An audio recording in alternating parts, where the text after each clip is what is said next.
worship God together. Và chúng ta muốn thờ phụng Chúa chung với nhau. And it's not just a seminar, Đây không phải chỉ là một cái buổi học, but we are together here. nhưng mà chúng ta hiệp nhau lại đây. We want to worship God because we love Him. Chúng ta muốn thờ phụng Chúa vì chúng ta yêu quý Ngài. Now we want to pray first. Bây giờ chúng ta muốn cầu nguyện trước. Thank you, Jesus, for this day. Cảm ơn Chúa Giêsu vì ngày hôm nay. Because of your grace, we are here. Cớ bởi ân điển của Ngài mà chúng con có mặt ở đây. We want to gather. Con muốn nhóm nhau lại. We want to worship you. Con muốn thờ phượng Ngài. We want to worship you. Con muốn thờ phượng Ngài. Because we love you, Lord. Vì với chúng con yêu quý Ngài. Only because we love you, Lord. Chỉ vì với chúng con yêu quý Ngài mà thôi. Just meet us. Xin Ngài hãy đến gặp gỡ chúng con. Meet us here, Lord. Hãy gặp gỡ chúng con. Your presence we love. Con sự hiện diện của Ngài ở giữa chúng con. Because your love is strengthen us. Vì tình yêu của Ngài làm chúng con được mạnh mẽ.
to learn con muốn được học tập what you teach us những gì Ngài dạy dỗ chúng con, so we can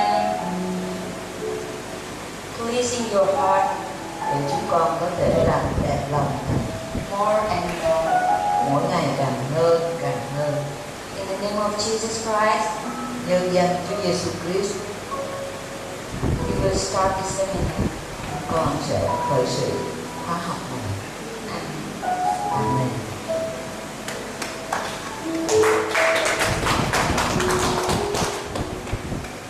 Shalom. Shalom. Ya, walaupun beberapa orang bermasalah, saudara-saudara, karena Tuhan satu jiwa pun juga bersuka cita, amin.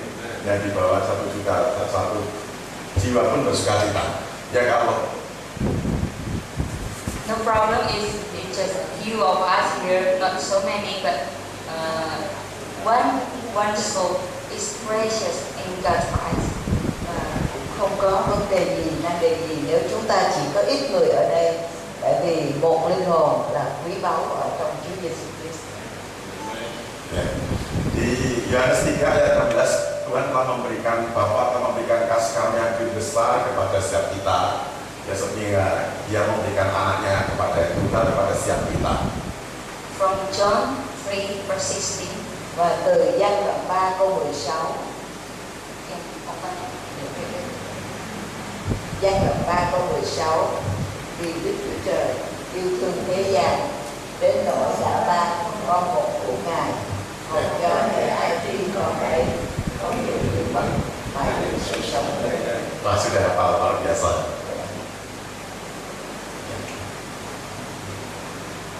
You remember the verse very good, very well. Anh chị em nhớ câu kinh thánh đó rõ rồi thấy không?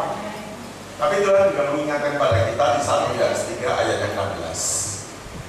But God also remind us in 1 John 3 verse 16. Nhưng mà Chúa cũng nhắc cho chúng ta đến trong Giăng nhất đoạn 3 câu 16 nữa. Nah, tugas kita di 1 Yohanes 3:16, kita harus memberikan nyawa kita untuk saudara-saudara kita, saudara. From 1 John 3 verse 16 said that we have to sacrifice our soul to our brothers, for our brothers and sisters. Và trong Giăng nhất đoạn 3 câu 16 thì nói rằng bởi đó chúng ta nhận biết lòng yêu thương ấy là Chúa đã vì chúng ta bỏ sự sống, nên chúng ta cũng nên bỏ sự sống vì anh em mình vậy.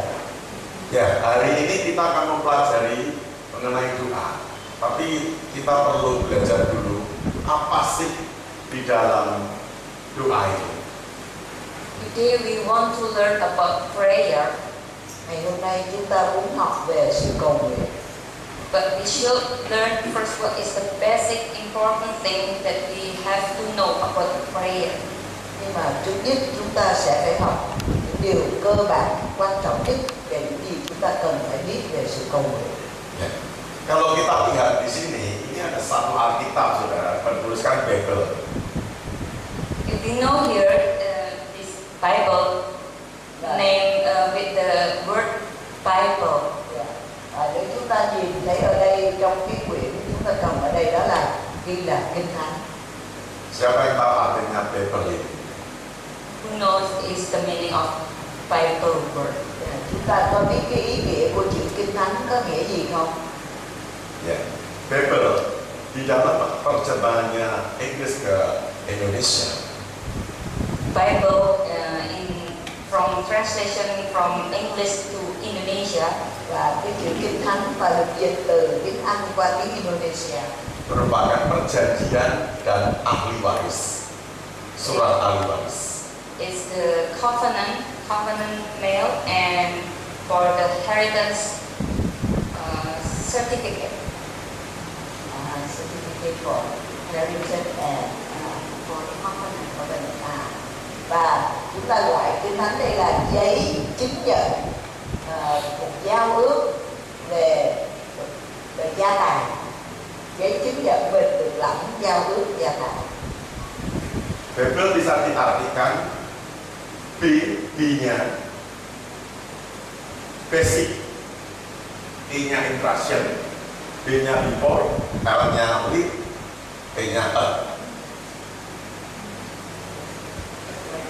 Ya, B artinya basic. The letter B means basic, Interaction, and the I one is an instruction. before, ya sebelum, Before ya. Leave, meninggalkan, leave, ya, leave bumi. Earth. Jadi Basic. artinya keseluruhan. Basic instruction before leave Earth. Before we leave the earth. Yes. Okay. Và cái chữ này là trong tiếng Anh Bible, nó có chữ B I D L E, thì đó có nghĩa là chữ D có nghĩa là basic, là cơ bản, instruction là sự dạy dỗ, những sự dạy dỗ cơ bản trước khi chúng ta rời khỏi trái đất này. Before earth. Ya. Ini merupakan petunjuk dasar, petunjuk instruksi dasar bagaimana kita sebelum meninggalkan bumi. Bible is the basic instruction for us before we leave Earth. Và Kinh Thánh là những lời dạy dỗ căn bản cho chúng ta trước khi chúng ta lìa khỏi trái đất này. Ya. Berarti kita bagaimana harus memahami ini sebelum kita meninggalkan bumi atau kita mengalami kematian untuk masuk di tempat yang maha tinggi. So we should learn about what is said in the Bible, what is it say in the Bible. Nên chúng ta phải học biết là trong quyển Kinh Thánh này nói gì. Makanya di dalam kitab Yohanes mengatakan Bapa kita disembah dalam roh dan kebenaran. So that in John said that God, our Father in heaven, wants us to worship Him in truth. Và ở trong Giăng thì Chúa bảo là Kinh Thánh nói là Đức Chúa Trời chúng ta muốn chúng ta thờ phượng Ngài ở trong lẽ thật. In spirit and in truth. Thờ phượng Ngài bằng tâm linh và bằng lẽ thật. Dan Bible ini adalah satu kebenaran sendiri di mana kita mempunyai petunjuk, mempunyai instruksi bagaimana kita meninggalkan bumi ketemu dengan Bapa kita di tempat yang maha tinggi. The Bible is full of instruction. It is very important for us. It is so very important before we leave this earth. Thì Kinh Thánh đầy dẫy những lời dạy dỗ vô cùng quan trọng cho chúng ta trước khi chúng ta lìa khỏi trái đất này. Jadi kita percaya bahwa Bible ini adalah satu kebenaran, saudara. So we believe that Bible is the truth. Và chúng ta tin quyết rằng Kinh Thánh là lẽ thật. Ya, di mana kita juga melaju melangkah sesuai dengan instruksi-instruksi Alkitab yang telah diberikan kepada kita. Where we should to walk as what the word say to us. Và chúng ta phải bước đi theo như những gì lời Chúa bảo chúng ta hãy bước đi. Ya, supaya kita sampai kepada Bapa di tempat yang nanti. So we can meet our Father in heaven. Để chúng ta có thể gặp được Cha chúng ta ở thiên đàng. Amin. Amen. Ya, kita percaya. Mari kita masuk ke dalam tema kita doa. Nah, kalau kita lihat saudara, tolong dibukakan. Ya di dalam perjanjian lama itu ada cukup banyak saudara dari perjanjian. From the Old Testament, Ya, di situ dikatakan di dalam perjanjian lama itu karangan doa ya menurut Kohler itu ada 85 doa asli. Ya. from the Kohler, there are scriptures about prayer, original prayer, 85 original prayer scripture from Kohler,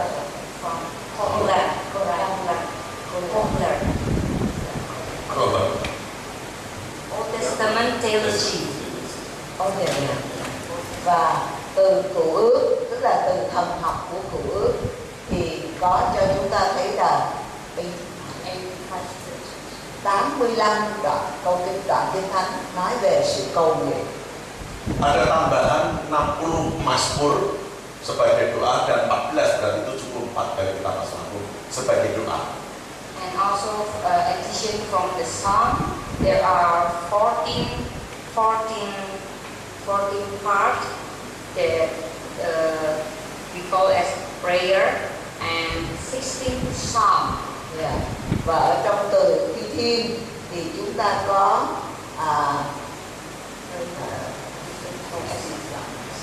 60 Thi Thiên nói về sự cầu nguyện. Jadi di dalam perjanjian lama itu cukup banyak saudara mengenai doa. Jadi ambil totalnya kurang lebih 150 lebih ya di dalam pokok-pokok ajaran mengenai doa di dalam Alkitab. So from Old Testament there are about 114 topics about prayer. Và trong Cựu Ước thì chúng ta có đến 114 chủ đề nói về sự cầu nguyện. Ya, di dalam perjanjian baru Tuhan Yesus itu mengalirkan aliran itu sesuai dengan turunan Kristus. Ya, ada berapa contoh-contoh doa yang perlu yang diajarkan oleh Tuhan Yesus kepada setiap kita. From the New Testament, God teach us prayer, and many prayers God taught us, Jesus taught us. Và trong Tân Ước thì có rất nhiều nơi chính Chúa Giêsu đã dạy chúng ta về sự cầu nguyện. Ya, nah di sini ada berapa 4 kunci saudara di dalam ada berapa kunci? 4 kunci yang pertama di dalam ajaran mengenai doa. Ya, di situ dikatakan di 1 Tesalonika 5 ayat yang 17. Và cái chìa There are 4 important keys for praying. có 4 chìa khóa quan trọng cho sự cầu nguyện.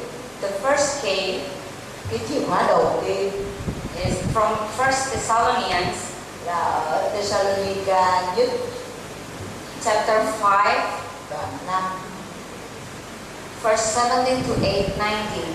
câu 17 đến câu 19. Ya, di situ dikatakan dengan jelas di mana kita doa tidak boleh berhenti di stop. It is clearly said that prayer cannot stop. We cannot stop to pray. Và ở đây nói rất rõ là chúng ta không thể dừng cầu nguyện, nhưng mà chúng ta phải cầu nguyện không thôi. Dan poin yang kedua di mana kita harus selalu mengucap syukur dalam keadaan apapun di dalam Kristus Yesus Tuhan. And in everything we should give thanks.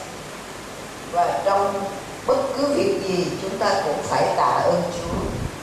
Dan yang poin ketiga itu di mana kita tidak boleh memadamkan hati kita, hati roh jiwa kita. And the third is do not quench the spirit.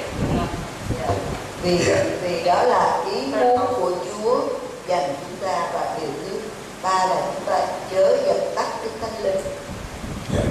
Jadi kalau kita melihat unsur ini saudara, unsur ketiga unsur ini kita tidak boleh berhenti berdoa, kita betul harus mengucap syukur, kita tidak boleh memadamkan roh. Ini merupakan satu fungsi di dalam kehidupan jiwa kita, roh kita, dan tubuh kita. These basic elements that we have to never stop, and we have to always give thanks and burn the holy fire is make a function in our life. Và cái điều cơ bản ở trong đời sống cầu nguyện chúng ta là chúng ta không cầu nguyện không bao giờ dừng, cầu nguyện không thôi, rồi chúng ta chấm dứt cái việc cằn nhằn cầu nhàu, mà luôn luôn dâng lời tạ ơn. Và thứ ba là chúng ta được nóng cháy bởi ngọn lửa của Thánh Linh. Ya, karena kita sebagai manusia diciptakan dari tubuh, jiwa, dan roh. Because we are created by God from body, soul, and the spirit. Vì chúng ta cầu nguyện với Chúa tất cả thân thể, tâm hồn, linh hồn, tâm linh của chúng ta. Makanya di sini kita harus melatih jiwa kita harus melatih tubuh kita, dan kita terus membawa roh kita di hadapan Tuhan. So we must to train our body, to train our soul, and bring our spirit to God. Vì vậy chúng ta phải huấn luyện cái thân thể của mình, huấn luyện cái tâm linh của cái tâm hồn của mình, và đem cái tâm linh chúng ta đến gần Chúa. Makanya di dalam kitab Yohanes pasti mengatakan dengan jelas bahwa minta disembah dalam roh dan kebenaran. So that it is said that from John 3 that God asked us to worship God in spirit and in truth. Và từ trong Giăng 3 đoạn 3 thì Chúa đòi hỏi chúng ta là thờ phượng Ngài bằng tâm linh và bằng lẽ thật. Makanya di dalam doa itu kita harus mempersembahkan tubuh jiwa roh kita di hadapan Tuhan. Kita harus memuji, menyembah, memuliakan nama Tuhan. So that we have to offering our body, our soul, and our spirit to God in prayer. Nên chúng ta phải dâng cho Chúa cả thân thể chúng ta, dâng cho Ngài tâm hồn chúng ta và tâm linh chúng ta trong sự cầu nguyện. Kita tidak boleh berhenti, ya kita harus secara kontinu. We have never stopped and we have to continually. Và chúng ta không có dừng lại nhưng mà cứ tiếp tục cầu nguyện. Makanya kita coba lihat di doa Bapa kami yang buka dulu di doa Bapa kami. This opening part of Terus. Ya, lain. Timpal. Di lagi di Bapa kami. Oh ya, ya. from Di sini. Matthew Yeah. 6. Và đây là cái chìa khóa thứ tư là từ Matthew đoạn 6. Di situ dikatakan, Our Father in heaven, hallowed be your name, your kingdom come, your will be done on earth as it is in heaven. Và điều thứ tư là chúng ta cầu nguyện theo lời cầu nguyện của Chúa dạy chúng ta là lạy Cha chúng con ở trên trời, nguyện danh Cha được tôn thánh, nước Cha được mau đến, ý Cha được nên ở đất cũng như trên trời. Di situ merupakan bagian yang dimana Tuhan perlu diakui di tempat yang maha tinggi, di mana kita harus memuji, di mana kita harus meninggikan dan menyembah Dia. The second two of the prayers, it means that God needs us to recognize Him to be higher, and He should be glorified in His place, Và in His highest place. Và cái câu lời cầu nguyện đầu tiên Chúa muốn chúng ta nhận biết Ngài phải được tôn quý, tôn vinh ở trong nơi cao cả nhất. Tapi seringnya kita banyak berbicara mengenai yang give us this day our daily bread. But more of us only say about the prayer that give us this day our daily bread. Nhưng mà nhiều lúc chúng ta chỉ cầu nguyện cái phần là xin cho ngày hôm nay cho chúng tôi đồ ăn đủ dùng. Kalau kita dalam berdoa selalu hanya minta roti, makanan, rezeki, saudara.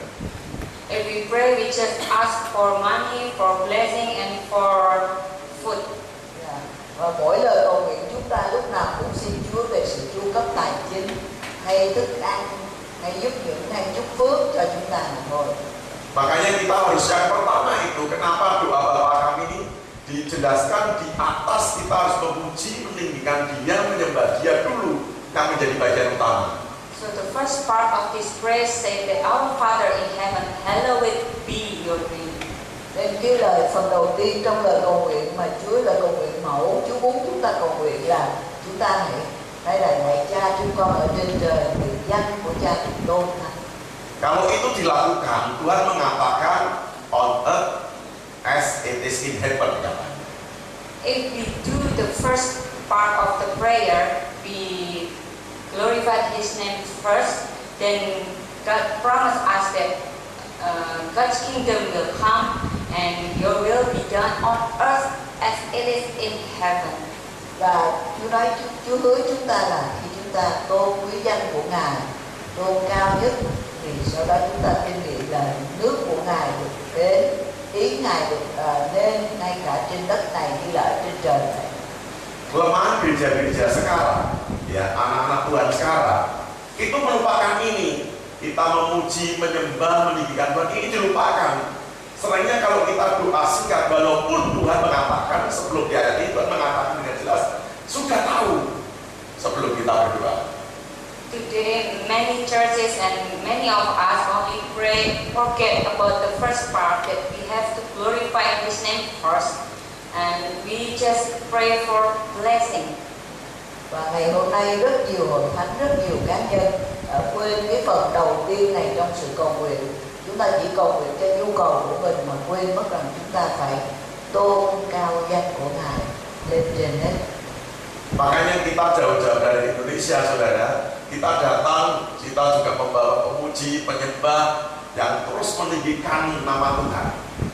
So that we come from Indonesia, we want to gather in here to praise and worship God. Và chúng tôi đến từ Indonesia, chúng tôi đến đây và chúng ta muốn cùng thờ phượng Chúa. Mas Eli, apa Pak Didi, ini saudara-saudara kita dari Indonesia, penyembah pemuji. Yanis and me, myself is a worshipper. Và người lãnh đạo Piano và tôi cũng là những người thờ phượng Chúa. Ya, ini bagian yang terpenting, saudara-saudara. Jadi, di mana kita menyembah Tuhan, memuji Tuhan, ini bagian yang terpenting. Jadi, bagian yang utama kita kalau sudah dipilih sebagai anak-anaknya Tuhan dan hamba-hambanya Tuhan. So that praise and worship is so important to glorify His name first. Nên việc mà ngợi khen thờ phượng Chúa là vô cùng quan trọng, là chúng ta phải tôn vinh vinh hiển của Ngài trước hết. Karena di dalam penyembahan, di dalam pujian, bagaimana hadirat Tuhan itu datang dan Dia bertata di atas pujian di dalam kitab Mazmur dijelaskan. So when we praise and worship God, He will enthrone in our praise and our worship. Và khi chúng ta ngợi khen thờ phượng Chúa, thì Ngài sẽ lập ngôi của Ngài ngự giữa sự ngợi khen của chúng ta. Makanya kalau saat kita memuji, meninggikan Dia, menyembah Dia dengan tubuh jiwa roh kita sepenuh hati.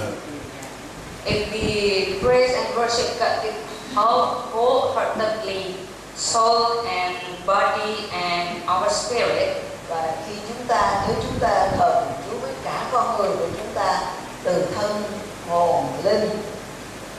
Saya percaya firman Tuhan ini mengatakan di atas bumi seperti di dalam surga.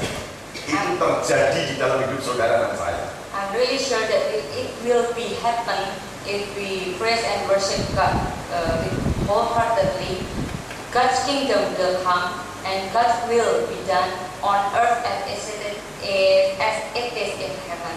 Và tôi biết chắc khi chúng ta thờ Chúa với cả tấm lòng, cả thân thể, cả tâm linh như vậy, thì vương quốc của Chúa sẽ đến và ý chỉ của Chúa sẽ được hoàn tất ở trên đất này cũng như ở trên thiên đàng.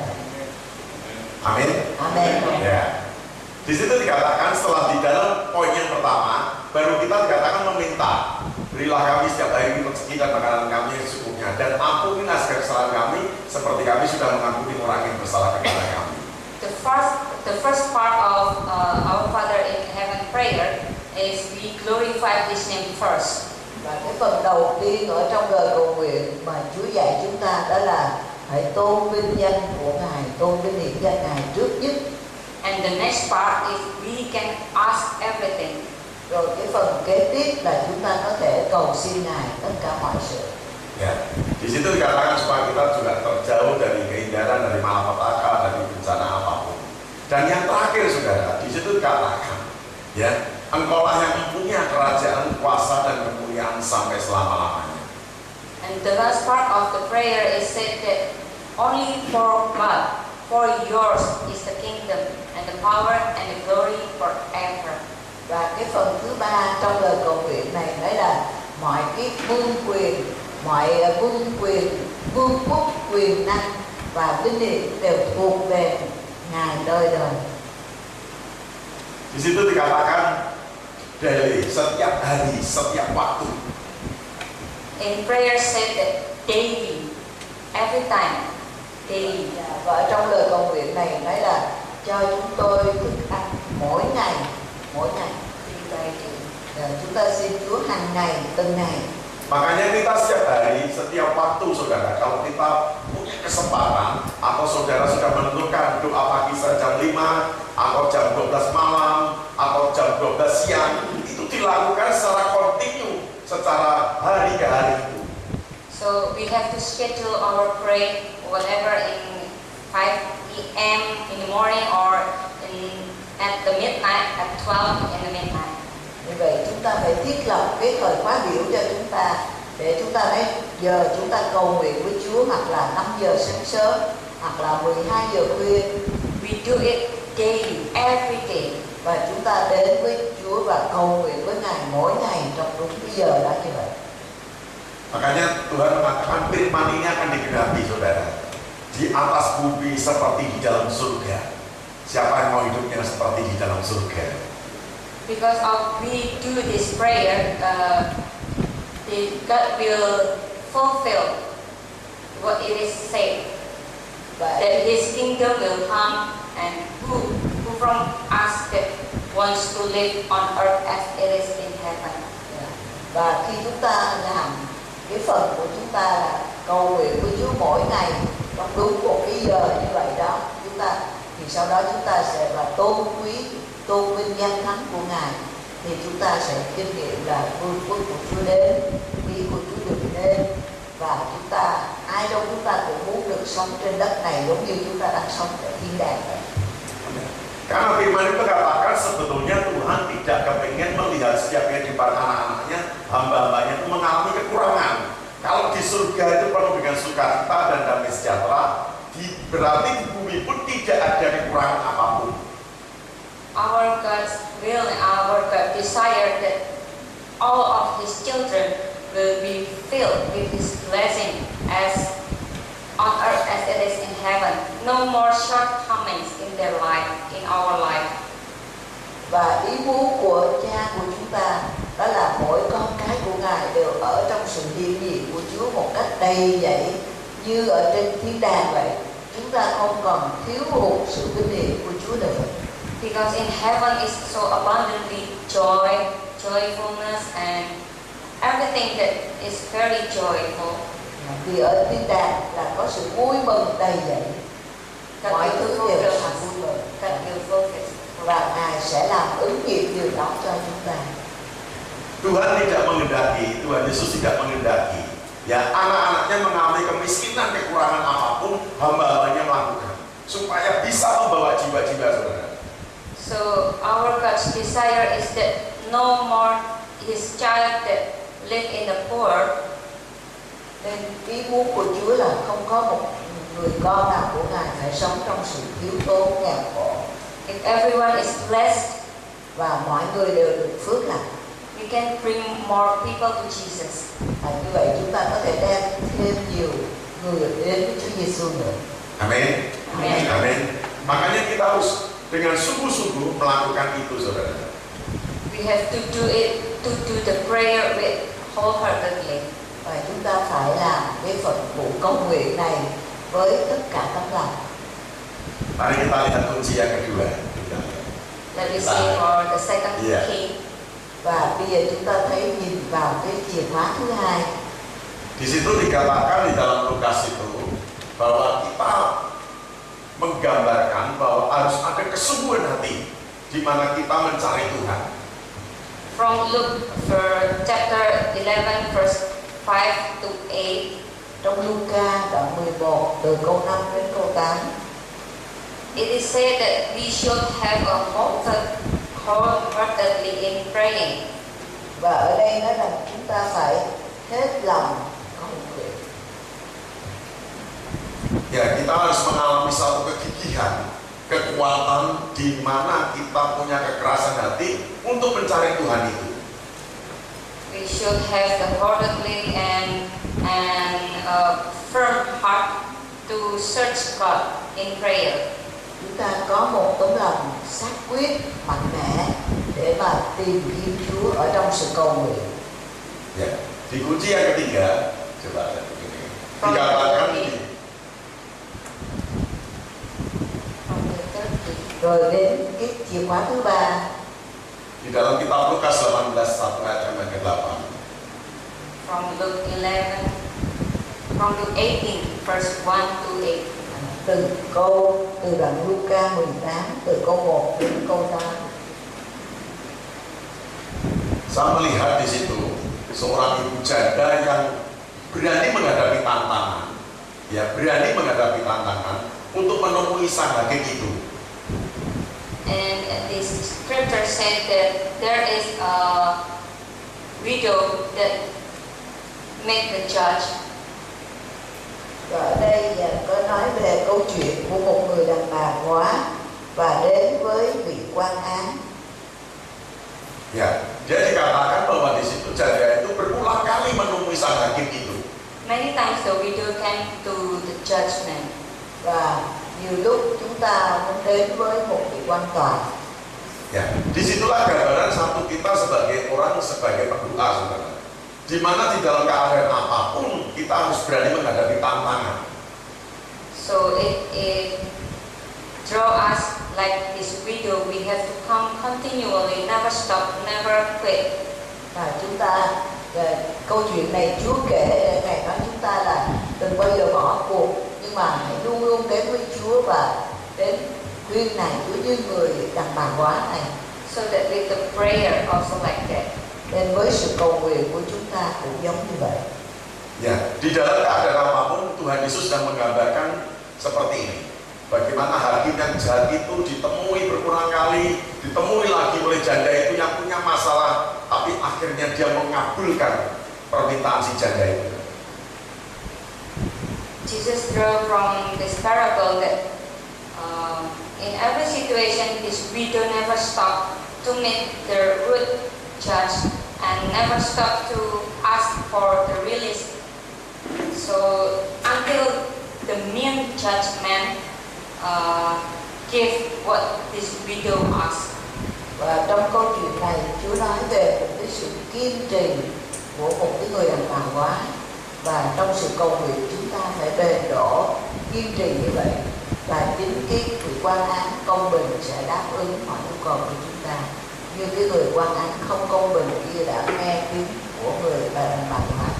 Ya, di situ persisten itu artinya kuat, gigih, dan secara kontinu terus kita mencari Tuhan.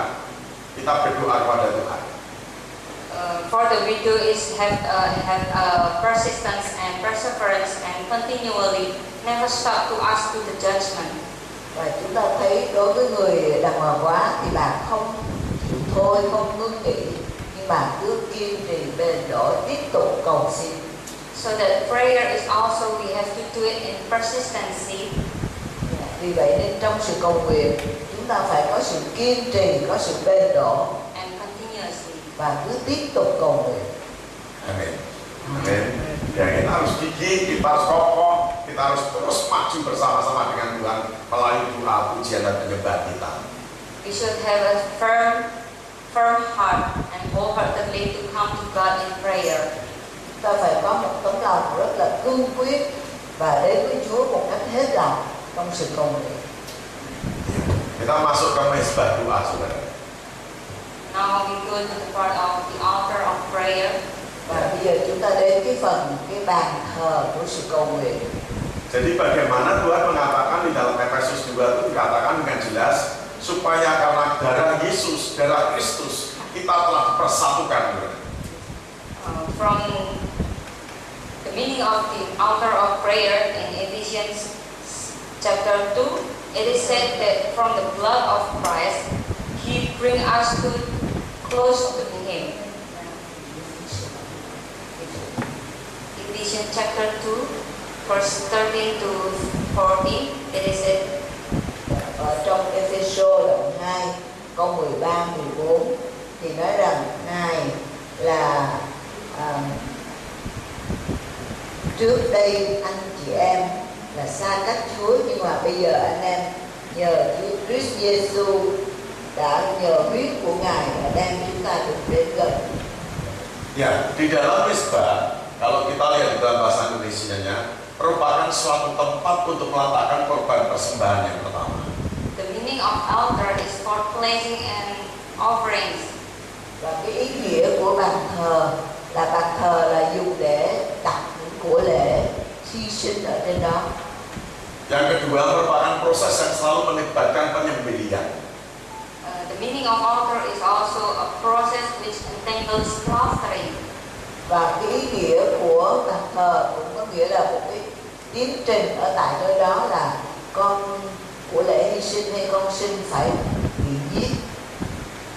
Yang ketiga berhubungan dengan proses perapian yang untuk membakar korban persembahan dan bakaran yang biasa diletakkan di atasnya. The meaning of altar, the third meaning is related to firing process to burn the offering that put on the place. Và cái ý nghĩa thứ ba nữa là nó liên hệ đến cái của lễ hy sinh phải được đặt trên đó để mà thiêu.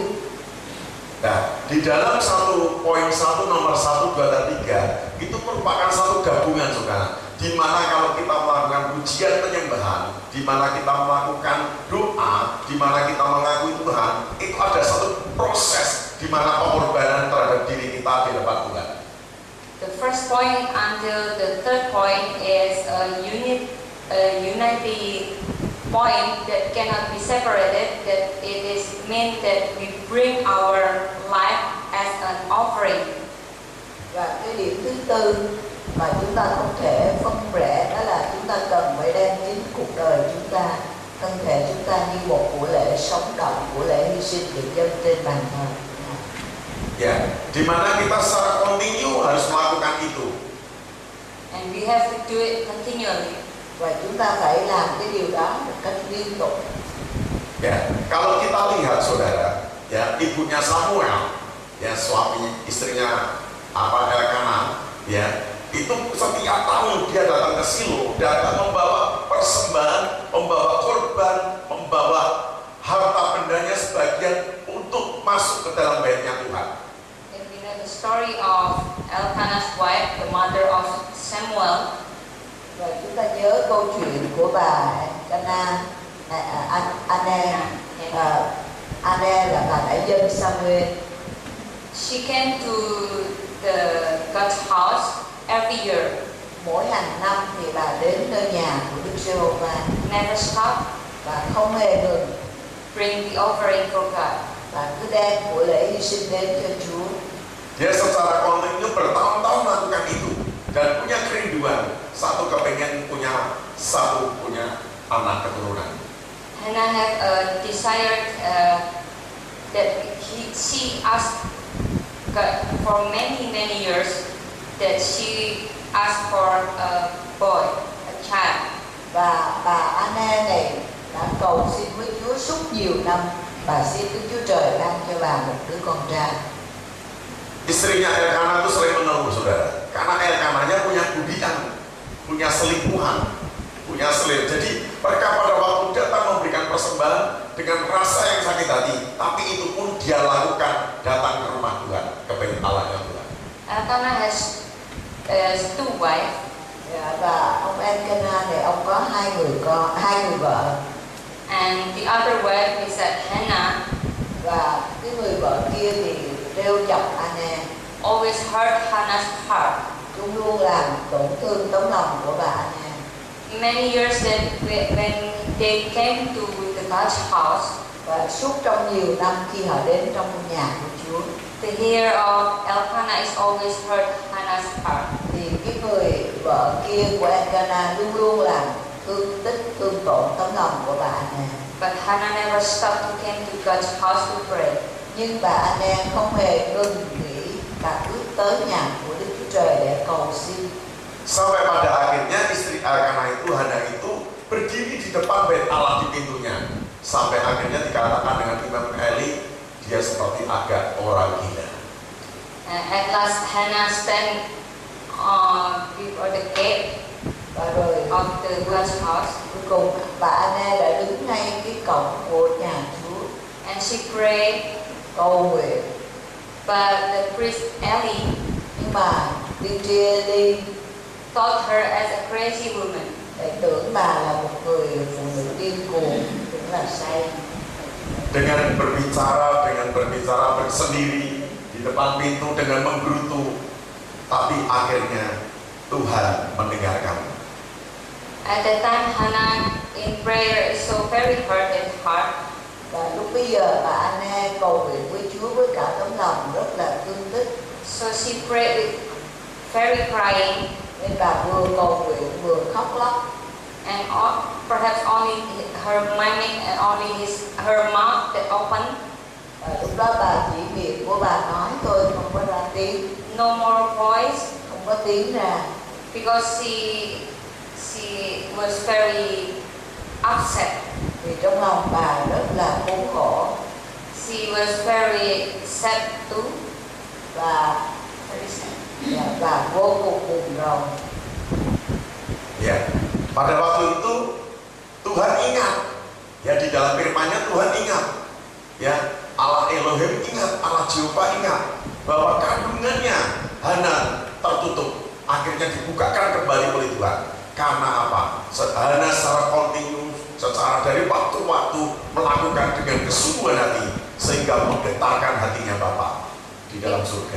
Because of what Hannah's doing, và vì có những lời Anna đã cầu nguyện, at last God remember what He has promised to His child. thì cuối cùng Đức Chúa Trời Ngài nhớ đến những gì Ngài đã hứa với con cái của Ngài. God remembered that the womb of Hannah is closed. Và Chúa nhớ là cái tử cung của Anna đã đóng rồi. Because of Hannah's prayer, Nhưng mà vì cái lời cầu nguyện của Anna, God opened the womb. Chúa là đấng đã mở lòng mẹ ra. Sekarang bagaimana tugas kita sebagai hamba Tuhan, sebagai anak-anak Tuhan, supaya menggetarkan hatinya Tuhan. Hannah's prayer is Và Anna shaking đã làm God. rung động tấm lòng của Chúa. So how can we can shaking God's heart Vậy thì làm sao chúng ta có thể làm rung động lòng của Chúa đây? until God answer our prayer? Là chúng ta cầu nguyện cho đến chừng nào Chúa đáp lời cầu nguyện chúng ta. Makanya kita secara kontinu, saudara, secara berturut-turut terus lakukan untuk memuji dan menyembah, memuliakan nama Tuhan.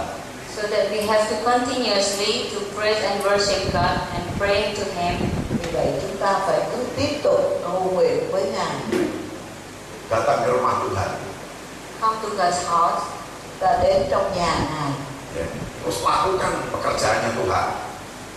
Do what God wants in His work. Và chúng ta làm mọi điều nào Chúa muốn ở trong công việc của Ngài.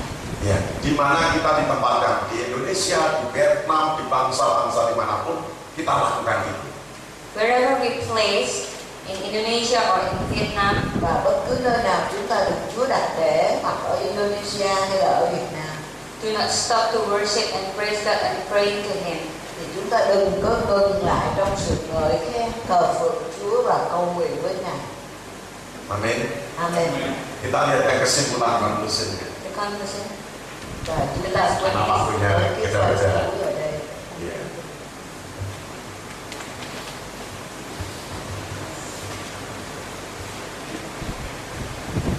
Ya, di situ dikatakan bahwa doa, ya, doa yang poin pertama adalah kebaktian menyakup segala sikap roh manusia dalam pendekatannya kepada Tuhan, saudara.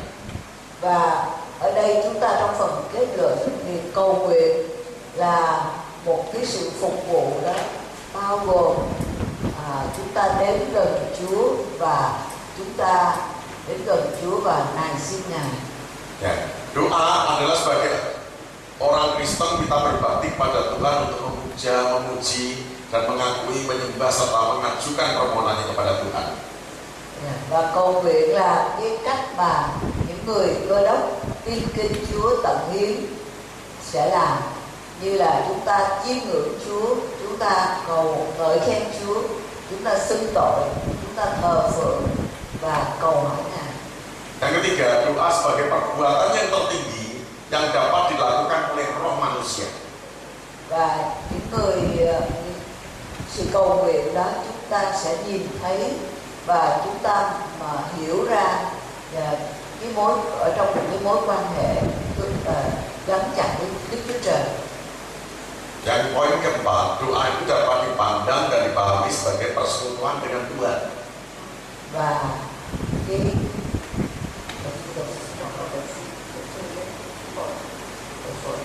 cầu nguyện, nhìn thấy cầu nguyện, điều thứ ba là cầu nguyện là hành động cao cả nhất mà một con người, một cái tâm linh con người hành động.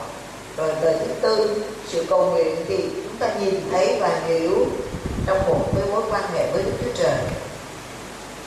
Yang kelima, doa itu juga bagian dari karya Tuhan yang menyentuh roh manusia yang diperakasai oleh Tuhan sendiri.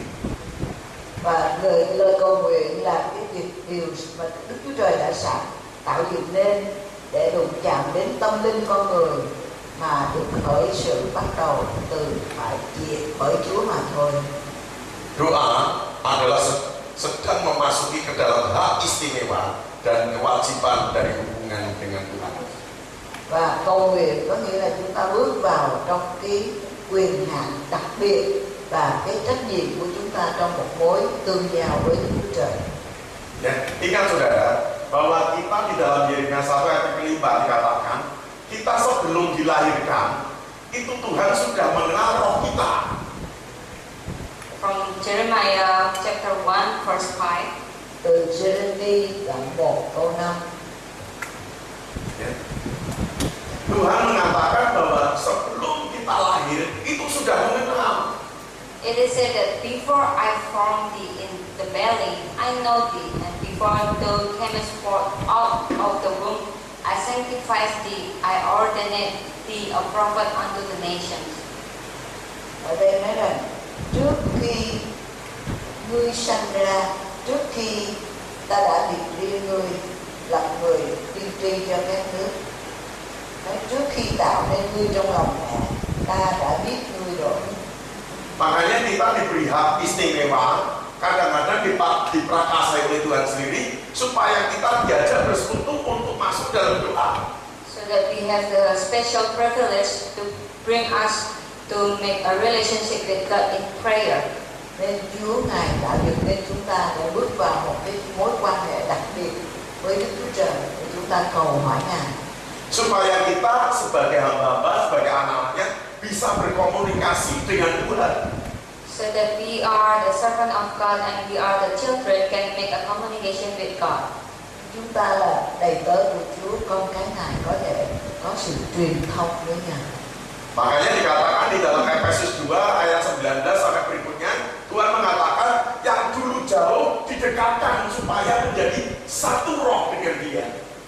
From the Ephesians chapter 2 verse Efesus 2 19 sampai verse 19 to 20, it is said that God brings us to be near to Him. Và trong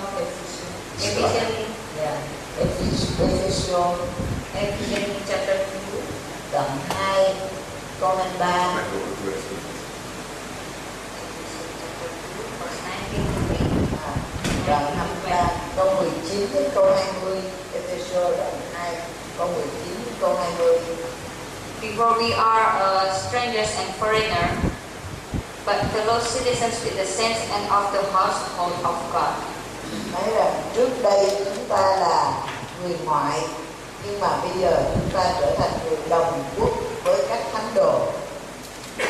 kita dijadikan dekat, saudara, supaya kita dijadikan menjadi satu, supaya roh Allah dengan roh kita dibangun di muka bumi ini, supaya kehidupan kita juga menjadi perkataannya Tuhan itu di bumi, di atas bumi seperti di dalam surga itu. From the prayer that brings us close to Him, to bring our soul close to His heart, and bring His fulfilled willingness to the earth as it is in heaven. Và từ qua sự cầu nguyện, Chúa đem chúng ta đến gần với Ngài và làm ứng nghiệm chương trình của Ngài mở ra trên cuộc đời chúng ta. Ingat saudara, bahwa saudara bukan kedua belah pihak lagi, tapi telah dipersatukan dengan roh Tuhan, dengan roh kudus ini untuk menjadi satu, supaya hidup kita tersusun rapi di hadapan Tuhan, saudara. So we are not separated anymore from God, we are one with God. Để chúng ta không còn bị phân rẽ khỏi Chúa nữa, mà chúng ta trở nên hiệp một với Chúa Trời. Supaya kehidupan kita di atas bumi ini seperti di dalam surga. Because we already have one with God, not more separated anymore, we have to get God's promise that we live on earth as it is in heaven. Vì chúng ta được hiệp một với Chúa như vậy, thì chúng ta kinh nghiệm chúng ta sống ở trên đất này cũng như ở trên trời vậy, chúng ta nhận được lời hứa đó. Amin, saudara. Amin. Makanya kita harus lakukan secara kontinu, kita lakukan terus berturut-turut. Kita jangan jemu-jemu, kita jangan malas, kita jangan bosan, berdoa-doa untuk bangsa Vietnam ini, untuk bangsa Vietnam ini supaya semuanya diselamatkan. So that we have not to stop to quit whatever it has happened, but we never stop to pray for this nation, for Vietnam, so that many people will bring to Jesus. Và cho dù bất cứ điều gì xảy ra, chúng ta sẽ không bỏ cuộc và không dừng để cầu nguyện cho Việt Nam, để nhiều con người sẽ đến và nhận biết Chúa Giêsu. Tugas kita sebagai hamba-hambanya bagaimana kita membawa jiwa-jiwa, kita mengabarkan kesaksian mengenai Yesus Kristus sebagai juru selamat yang bisa memberikan keselamatan kepada setiap manusia. Makanya kita persembahkan juga. Makanya jangan bosan-bosan, kita jangan cemu-cemu, lakukan itu terus secara terus-menerus. Our duty Và cái phận vụ của chúng ta is to bring people to Jesus. là đem người ta đến với Đức Chúa Trời, với Chúa Giêsu. Never stop to pray. Và chúng ta không bao giờ ngừng cầu nguyện, Pray for the souls cầu nguyện cho những linh hồn đó, until God bring them to Him. cho đến chừng nào Chúa đem họ đến với Ngài. Amin. Amen. Mari kita berdoa. Mari kita persiapkan. Mari kita berdiri saudara. Yesus mereka memalatakan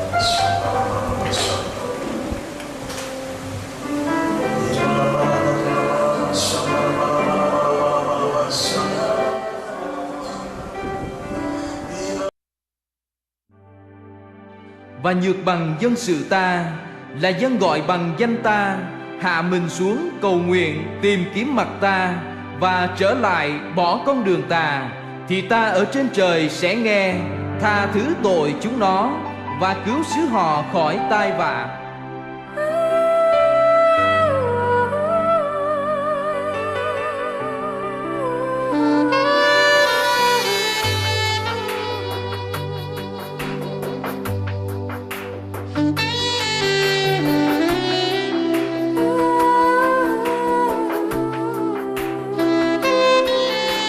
Ngài đã yêu kẻ thuộc về mình trong thế gian, thì cứ yêu cho đến cuối cùng.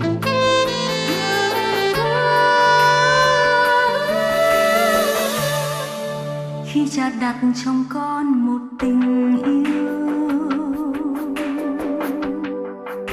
tình yêu với dân tộc con, khi Cha cho con thấy những điều quanh con, tận lòng con khát khao được thấy nơi này nhận biết Cha. Nguyện cầu Cha xót thương dân tộc con, và Chúa ơi hãy đến viếng thăm nơi này khi chúng con tìm kiếm mặt Ngài. Nguyện Cha ơi xin lắng nghe, tận trái tim con luôn mong ước được nhìn thấy muôn dân thờ phượng Ngài. Nguyện thần Chúa hãy đến đổi mới mọi lòng, yêu thương Cha chạm đến mỗi trái tim người Việt Nam. Cha luôn dành cho chúng con một tình yêu